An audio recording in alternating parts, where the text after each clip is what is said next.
پاکستانیوں، P T I پر براہ راست پابندی لگائی نہیں جا سکتی۔ اگر لگاتے ہیں تو یورپی یونین سے بھی شدید رد عمل کا خدشہ ہے۔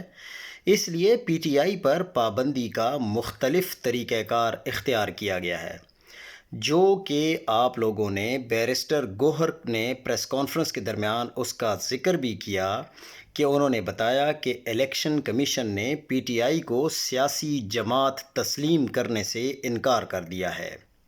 یوں الیکشن کمیشن کے کاغذوں میں بھی پی ٹی آئی انتخابی عمل میں شرکت نہیں کر سکتی، تو جو جماعت الیکشن نہیں لڑ سکتی وہ پابندی کی زد میں ہی سمجھیں۔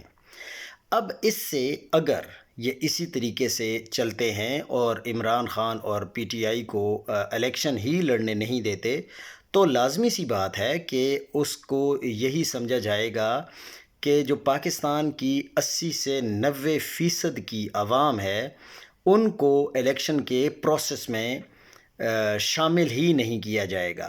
تو کیا اس سے ملک مضبوط ہوگا یا ملک میں مسائل بڑھیں گے؟